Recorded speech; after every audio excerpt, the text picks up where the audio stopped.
السلام عليكم ورحمة الله وبركاته. الحمد لله رب العالمين والصلاة والسلام على أفضل المرسلين وعلى آله وصحبه أجمعين. أما بعد. ഏറ്റവും ബഹുമാനമുള്ള മുഅ്മിനുകളെ, നമ്മുടെ കൂട്ടത്തിലുള്ള രോഗികളുടെയൊക്കെ, പ്രത്യേകിച്ച് ഹോസ്പിറ്റലുകളിലൊക്കെ വീടുകളിലൊക്കെ കഴിയുന്ന രോഗികൾ, അല്ലാഹു തആല അവർക്കൊക്കെ പൂർണ്ണ ശിഫായിനെയും ആഫിയത്തിനെയും പ്രദാനം ചെയ്യട്ടെ. നമ്മിൽ നിന്ന് മരണപ്പെട്ടു പോയ മാതാപിതാക്കൾ, ബന്ധുമിത്രാദികൾ, ഗുരുവരന്മാർ, സാദാത്യങ്ങൾ എല്ലാവർക്കും അല്ലാഹു തആല മഗ്ഫിറത്ത് നൽകട്ടെ. പ്രത്യേകിച്ച് ഇവിടെ അന്ത്യവിശ്രമം കൊള്ളുന്ന മുഅ്മിനുകൾ, മുഅ്മിനാത്തുകൾ എല്ലാവർക്കും മഗ്ഫിറത്തും റഹ്മത്തും നൽകി സ്വർഗ്ഗം നൽകി അനുഗ്രഹിക്കട്ടെ. ബിറഹ്മതിക യാ അർഹമർ റഹീമീൻ. പ്രിയമുള്ളവരെ, ജമാഅത്തിന്റെ കാര്യം എല്ലാ പള്ളിയിലും എല്ലാ ഉസ്താദുമാരും തന്നെ പറയാറുള്ളത്, നമുക്ക് എന്താ തിരക്കുള്ളത്? എനിക്കായാലും നിങ്ങൾക്കായാലും എന്ത് തിരക്ക്? പാണക്കാട് സയ്യിദ് ഹൈദർ അലി ശിഹാബ് തങ്ങൾ നബ്ബറല്ലാഹു മർഖദ മഹാനവറുകൾ സമസ്തയുടെ നായകത്വം വഹിച്ചു. അദ്ദേഹം നിലകൊള്ളുന്ന രാഷ്ട്രീയത്തിൽ അദ്ദേഹം നേതാവാകുകയും ചെയ്തിട്ടുണ്ട്. ഇവിടെയൊക്കെ പോകും, കാസർഗോഡും അതുപോലെ തിരുവനന്തപുരത്തും എവിടെ പോയാലും, ദ്വീപിൽ പോയാലും എന്താ തിരക്ക്? നിങ്ങൾക്കറിയാം, വീട്ടിലൊന്ന് പോയി നോക്കി. ആ തിരക്കുള്ള മനുഷ്യനേക്കാൾ വലിയ തിരക്കാണോ എനിക്ക് നിങ്ങൾക്കൊക്കെ? ഒന്ന് ചോദിക്കണം. നമ്മുടെ ആദ്യമൊക്കെ കഴിഞ്ഞു അങ്ങനെ ഒരുപാട് ഉലമാക്കളും സാദാത്യങ്ങളും ഉണ്ട് എല്ലായിടങ്ങളിലും. അവരെക്കാൾ വലിയ തിരക്ക് നമുക്ക്. അവരൊക്കെ എന്താണ് പാണക്കാട് തങ്ങളുടെ ഐതലി തങ്ങളുടെ സ്ഥിതി എന്നറിയോ? എവിടെ പോയാലും ഉറങ്ങിയിട്ടില്ല. ചിലപ്പോൾ രാജ്യത്തിനും വേണ്ടി എന്താകും, ആ സുന്നത്ത് കിട്ടാൻ വേണ്ടി ചിലപ്പോൾ വണ്ടിയിൽ നിന്ന് ഉറങ്ങും. എന്നിട്ട് നേരെ എവിടേക്ക് വരും? പള്ളി. അദ്ദേഹത്തിന്റെ നാട്ടിലാണെങ്കിൽ ആ സമയത്ത് പള്ളി സുബഹി ജമാഅത്ത് കഴിഞ്ഞിട്ട് വീട്ടിലേക്ക് പോവുള്ളൂ. നേരം വൈകി നിൽക്കുകയാണെങ്കിൽ സുബഹിക്ക് നാട്ടിലുള്ള സമയത്തൊക്കെ നേരത്തെ പള്ളിയിലെത്തിയിട്ടുണ്ടാകും. അതായിരുന്നു അവിടെ മാർഗം. നമ്മൾ മനസ്സിലാക്കണം. അതല്ലേ മുത്ത് റസൂലുള്ളാഹി സ്വല്ലല്ലാഹു അലൈഹി വസല്ലം നമ്മെ പഠിപ്പിച്ചത്. ദ്വീപിലൊക്കെ പോയിട്ട് അവിടെ ഉള്ളവരൊക്കെ അത്ഭുതപ്പെട്ടു പോയിട്ടുണ്ട്. ടോർച്ച് അടിച്ചിട്ട് അദ്ദേഹം താമസിക്കുന്ന റൂമിൽ നിന്ന് എവിടേക്ക് വന്നത്? പള്ളിയിലേക്ക് ജമാഅത്തിന് വന്നത്. ചരിത്രമൊക്കെ നമ്മൾ കേട്ടതാ. അവരെക്കാൾ വലിയ തിരക്ക് പിടിച്ചു വരാൻ നമ്മൾ ചിന്തിക്കണം. നിങ്ങളും ഇത് ഞങ്ങളെ ഓർമ്മപ്പെടുത്തുകയാണ്. ഇനിയും പോരാ, നമ്മുടെ പള്ളിയിൽ ഇനിയും ധാരാളം ആളുകൾ എന്നാൽ അതിന്റെ ബർക്കത്ത് നമ്മുടെ നാട്ടിൽ കാണും. അതിൽ യാതൊരു സംശയമില്ല. അതുകൊണ്ട് ഞാൻ ആ വാക്യം അവസാനിപ്പിക്കുകയാണ്. ഇനിയും നിങ്ങൾ ആ വിഷയം നിങ്ങളുടെ വീട്ടിലുള്ളവരൊക്കെ പറയണം. രക്ഷിതാക്കളെ കുട്ടികളൊക്കെ കൈപിടിച്ച് എന്ത് ചെയ്യുമെന്ന് കൊണ്ടുവരും പള്ളിയിലേക്ക്. മറ്റുള്ള സമയത്ത് നമ്മുടെ പള്ളിയിൽ മദ്രസയിലൊക്കെ പോയ എത്ര കുട്ടികളുണ്ട്. +2 വരെ മദ്രസയൊക്കെ നമ്മൾ പഠിപ്പിക്കുന്നത്. എന്താ അതിന്റെ ഫലം? നമ്മൾ ലക്ഷക്കണക്കിന് ഉറുപ്പ്യ ഓരോ വർഷവും ശമ്പളം കൊടുക്കുന്നുണ്ട്. എന്തിനു വേണ്ടി ഈ ശമ്പളം കൊടുത്ത് ഉസ്താദുമാരെ നിയമിച്ചത്? നമ്മുടെ മക്കളെന്നാവാനാ? രക്ഷിതാക്കൾ അത് കൊണ്ടുവരണം പള്ളിയിലേക്ക്. മാതൃക കാണിച്ചു കൊടുക്കണം. നമ്മളും വീട്ടിലിരുന്നാൽ പിന്നെ അവർ പള്ളിയിലേക്ക് വരൂല.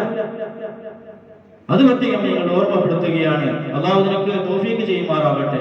നന്മ ആവട്ടെ ഈ ഉപദേശത്തിലൂടെയും ഉണ്ടാവേണ്ടത് എന്ന് ഞങ്ങൾ ഓർമ്മപ്പെടുത്തുകയാണ്. നന്മ ഉദ്ദേശിച്ച് മാത്രമാണ് ഈ കാര്യം പറഞ്ഞത് നിങ്ങളെ ഓർമ്മപ്പെടുത്തുന്നു.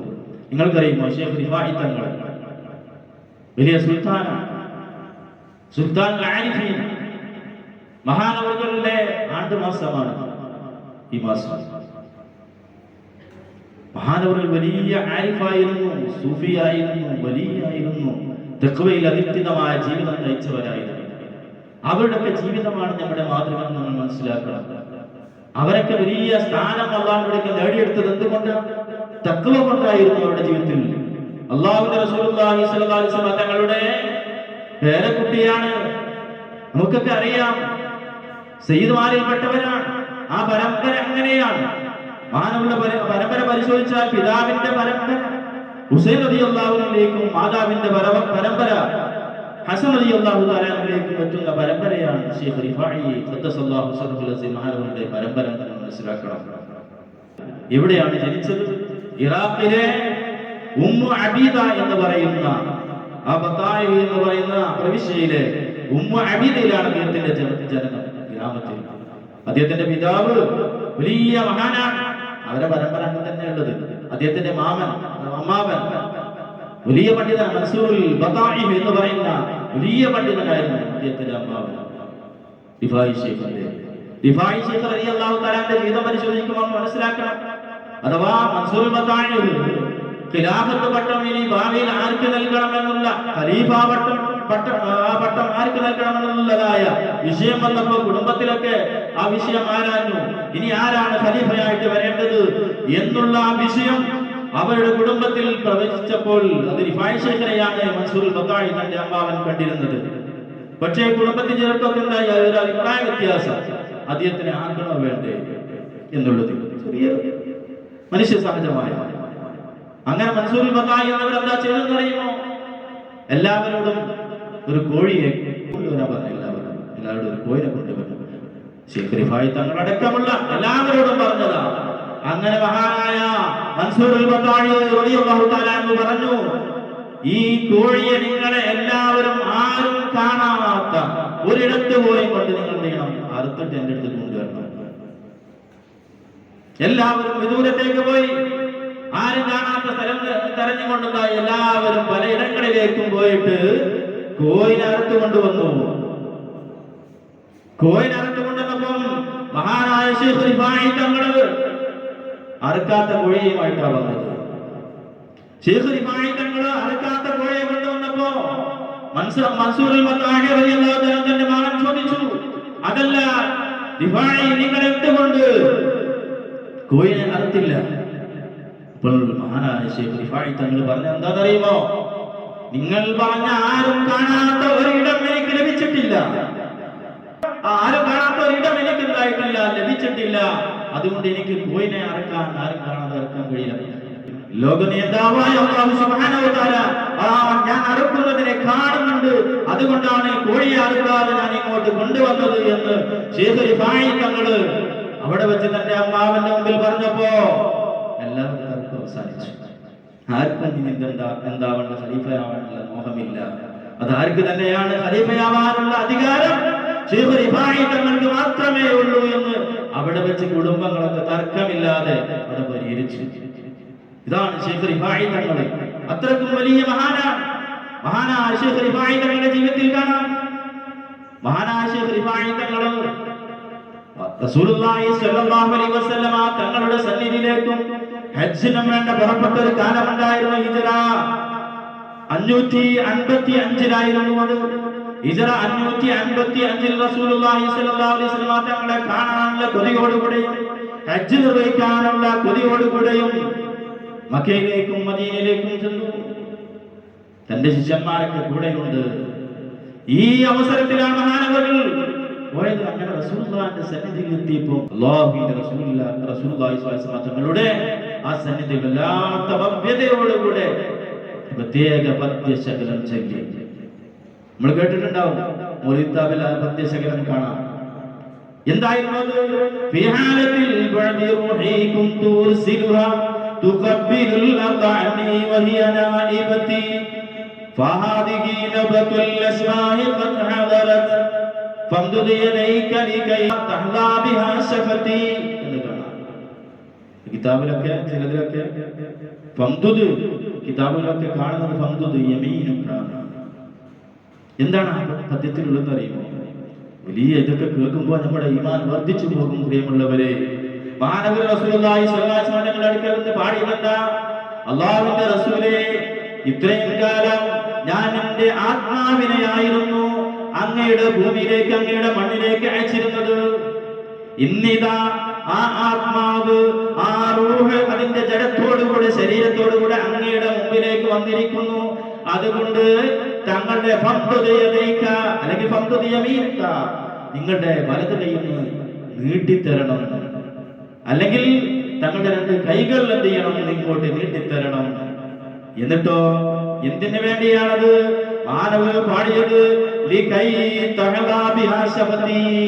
എന്റെ ചുണ്ടൊന്ന് അങ്ങയെ ചുംബിച്ചും കൊണ്ട് അതിന് ഒരു ഭാഗ്യം ലഭിക്കാൻ വേണ്ടിയാണ് നബിയെ എന്ന് അദ്ദേഹം ആ പദ്യത്തിലൂടെ പറഞ്ഞപ്പോ ചൊല്ലിയപ്പോ സംഭവിച്ചത്. അല്ലാഹുവിന്റെ റസൂൽ കരീം സ്വല്ലല്ലാഹു അലൈഹി വസല്ലം അന്ന് അവിടെ ഒരുമിച്ച് കൂടിയ മുഴുവൻ ആളുകളും കണ്ടുകൊണ്ടിരിക്കെ റസൂലുള്ളാഹി സ്വല്ലല്ലാഹു അലൈഹി വസല്ലം തങ്ങളുടെ കൈയിനെ പുറത്തേക്ക് അങ്ങ് ഇട്ടുകൊടുത്തു. എവിടുന്ന്? ഇവിടെ നമ്മൾ മനസ്സിലാക്കേണ്ടത് റസൂലുള്ളാഹി സ്വല്ലല്ലാഹു അലൈഹി വസല്ലം തങ്ങളുടെ ശരീരമൊക്കെ ദ്രവിച്ചു പോകുമെന്നുള്ള വിശ്വാസമൊക്കെ പുലർത്തുന്ന ആളുകൾ, മുസ്ലിങ്ങൾ എന്നുള്ള പേരിലുമൊക്കെ ആളുകളുണ്ട്. അവർക്കൊരു പാഠമാണ്. ഒരിക്കലും അമ്പിയാക്കളുടെ ശരീരമോ ഔലിയാക്കളുടെ മഹാന്മാരായ ആളുകളുടെ ശരീരമൊന്നും ഉണ്ടാകൂല, മണ്ണ് തിന്നൂല. പ്രത്യേകിച്ച് അമ്പിയാക്കളുടെ ശരീരം മണ്ണിലേക്ക് ലയിച്ചു പോകില്ല. ഇതാണ് മഹാനായ റസൂലുള്ളാഹി സ്വല്ലല്ലാഹു അലൈഹി വസല്ലം തങ്ങളുടെ ആ കൈ അങ്ങ് പുറത്തേക്ക് ചുംബിച്ചു. ഇതല്ലേ വലിയ അത്ഭുതങ്ങൾ കാണിച്ചവരാണ് അവരൊക്കെ. മഹാനായ വെളിയങ്കോട് മറുകാതി നമ്മൾ അങ്ങനെയല്ല ചെയ്തത്. നിങ്ങൾ കേട്ടതാണ് ഇതൊക്കെ അല്ലേ? അങ്ങോട്ട് കടക്കാൻ സമ്മതം ലഭിക്കാത്തതിന്റെ പേരിൽ അവിടെ വെച്ച് പദ്യം ചൊല്ലി പദ്യശകലം ഇപ്പോഴും കാണാം. വെളിയങ്കോട് ഉമർകാദി തങ്ങള് മലപ്പുറം ജില്ലയിലെ ഒരു മുസ്ലിയാരാണ്. ബ്രിട്ടീഷുകാർക്കെതിരെ പടപൊരുതിയവരാണ്. ദീപു സാഹിബിനെതിരെ പടപൊരുതിയവരാണ്. ആ മഹാനായ വെളിയങ്കോട് ഉമർകാദി തങ്ങൾ ചൊല്ലിയ അന്നത്തെ പദ്യശകലം ഇന്നും എവിടെയുണ്ട്? റൗള ഷരീഫിന്റെ മുമ്പിൽ നമുക്ക് കാണാം. ആ തൂണിൽ ഇന്നും ഉല്ലേഖനം ചെയ്യപ്പെട്ടിട്ടുണ്ട് അതിന്റെ പദ്യശകലങ്ങൾ. പോയി നോക്കിയവർക്ക് കാണാൻ സാധിക്കും. അല്ലാഹു അത്തരം മഹാന്മാരെ സ്നേഹിക്കുന്ന മുഅ്മിനീങ്ങളിലും മുത്തഖീങ്ങളിലും ഉൾപ്പെടുത്തി നമ്മെ അനുഗ്രഹിക്കുമാറാവട്ടെ. ഒരുപാട് കാര്യങ്ങൾ മഹാനവറുകളെ കുറിച്ച് പറയാനുണ്ട് പ്രിയമുള്ളവരെ. മഹാനവറുകളുടെ ആത്മീയ ലോകം വലിയ ലോകമായിരുന്നു. മഹാനവരുടെ അടുക്കൊക്കെ ചില ആ അടുക്കലൊക്കെ വന്നുകൊണ്ട് ചില ആളുകൾ ഉറുക്കെയ്തിക്കുമായിരുന്നു. ദിഫായി ശൈഖ് തങ്ങളുടെ അടുക്കൽ അദ്ദേഹത്തിന് എല്ലാവരും നിന്ന് ഉറുക്കെയ്ത് എങ്ങനെ നിങ്ങൾക്കറിയില്ല, പേന കൊണ്ടായിരുന്നു അല്ലെ? പേന കൊണ്ട് അല്ലെ, കലമ കൊണ്ട് എഴുതുമായിരുന്നു. മഹാനവർ അങ്ങനെയല്ല, പേപ്പറിലും മറ്റൊക്കെ തന്റെ വിരല് കൊണ്ടാണ് എഴുതുന്നത്. അവർക്ക് വേണ്ട ശിവക്ക് വേണ്ടിയുള്ള എഴുത്തുകളെല്ലാം പേന കൊണ്ടല്ല വിരല് കൊണ്ടായിരുന്നു എഴുതുക എന്ന് കിതാബുകളിൽ കാണാം, അദ്ദേഹത്തിന്റെ ചരിത്രങ്ങളിൽ കാണാം. ആ പേന കൊണ്ട് എഴുതി അതുകൊണ്ട് കൊണ്ടുപോകും. ഒരാൾ എന്ത് ചെയ്തെന്നറിയുമോ? ആ പേന കൊണ്ട് എഴുതാത്ത വിരൽ കൊണ്ട് എഴുതിയ കടലാസുമായ കുറെ കാലങ്ങൾക്ക് ശേഷം അദ്ദേഹത്തിന്റെ അടുക്കൽ ചെന്നു. ശൈഖ് റിഫായി തങ്ങളെന്ന് പരീക്ഷിക്കുക എന്നുള്ളതല്ല. ശൈഖ് റിഫായി തങ്ങളുടെ അടുക്കൽ എനിക്ക് ഉറുക്കെഴുതി തരാനുള്ള ആവശ്യമായിട്ടുണ്ടായി ചെന്നു. ഉറുക്കെഴുതാനുള്ള ആവശ്യമായിട്ട് ചെന്നപ്പോ അദ്ദേഹം പറഞ്ഞു, ഇതിൽ എഴുതിയിട്ടുണ്ടല്ലോ എന്ന് മഹാനായ ശൈഖ് റിഫായി തങ്ങൾ അവരുടെ മുമ്പിൽ പറഞ്ഞു കൊടുത്തു. തിരിച്ചയക്കാനുണ്ടായി. മഹാനവരുടെ മുമ്പിൽ മറ്റൊരു സംഭവം കൂടി ഉണ്ടായിട്ട്, അഥവാ ഒരു വലിയ സദസ്സിൽ ഒരു തിക്കും കരക്കും പെട്ടുകൊണ്ട് ഒരു കുട്ടി എന്തായി മരണപ്പെട്ടു പോയി.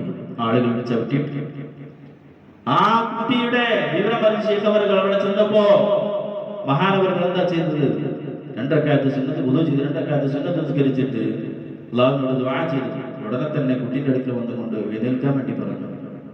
ഉറക്കിൽ നിന്ന് ഉണരുന്ന പോലെ ആ കുട്ടി, മരിച്ച കുട്ടി എഴുന്നേറ്റു. പിന്നെ അദ്ദേഹം ജീവിച്ചു, ആ കുട്ടി ജീവിച്ചു. ഇതാണ് മഹാനവറുകൾ. അത് മഹാന്മാരെ ആളുകൾ അങ്ങനെ തന്നെയാണ്. അത് പരമ്പര, നമ്മുടെ പരമ്പര പോലത്തെ അല്ല.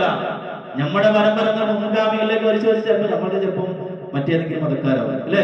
നമ്മുടെ പരമ്പര പരിശോധിക്കുമ്പോൾ അവരുടെ പരമ്പര അങ്ങനെയല്ല. റസൂലുള്ളാഹി സ്വല്ലല്ലാഹു അലൈഹി വസല്ലം തങ്ങളിലേക്ക് എത്തുന്ന പരമ്പരയായിരുന്നു. അത് നേരിട്ട് മുറിയാത്ത പരമ്പരയാണ്. ആ ആത്മീയത അവരിൽ എന്നും ഉണ്ടാകും. അള്ളാഹു അവരെ ബഹുമാനിക്കുന്ന, സ്നേഹിക്കുന്ന മുഅ്മിനീങ്ങളിലും മുത്തഖീങ്ങളിലും നമ്മെ ഉൾപ്പെടുത്തി അനുഗ്രഹിക്കട്ടെ. എല്ലാവിധ പ്രയാസങ്ങളെ തൊട്ടും ബുദ്ധിമുട്ടുകളെ തൊട്ടും അള്ളാഹു നമ്മുടെ കുടുംബങ്ങളെയും ഒക്കെ മഹാനവരുടെ ഹഖ്ഖായ ബറക്കത്തും നമ്മെ നമ്മുടെ കുടുംബങ്ങളെയൊക്കെ കാത്തുരക്ഷിക്കുമാറാവട്ടെ. എല്ലാ പ്രയാസങ്ങളിൽ നിന്നും ദുരിതങ്ങളിൽ നിന്നും രോഗങ്ങളിൽ നിന്നൊക്കെ നമ്മുടെ നാടിനെയും നമ്മുടെ സമൂഹത്തെയും മറ്റുള്ള നാടുകളെയും ഒക്കെ അള്ളാഹു തആല കാത്തുരക്ഷിക്കുമാറാവട്ടെ. റബ്ബനാ ആതിനാ ഫിദ് ദുനിയാ ഹസനതൻ വഫിൽ ആഖിറതി ഹസനതൻ വഖിനാ അദാബന്നാർ. ربنا تقبل منا إنك أنت السميع العليم وتب علينا إنك أنت التواب الرحيم وارحمنا بأنواع رحمتك يا أرحم الراحمين. وصلى الله تعالى وسلم على خير خلقه سيدنا محمد وآله وصحبه أجمعين. سبحان ربك رب العزة عما يصفون وسلام على المرسلين والحمد لله رب العالمين بفضله. صلى الله على محمد صلى الله عليه وسلم. صلى الله على محمد صلى الله عليه وسلم. اللهم صل على محمد يا رب صل عليه وسلم.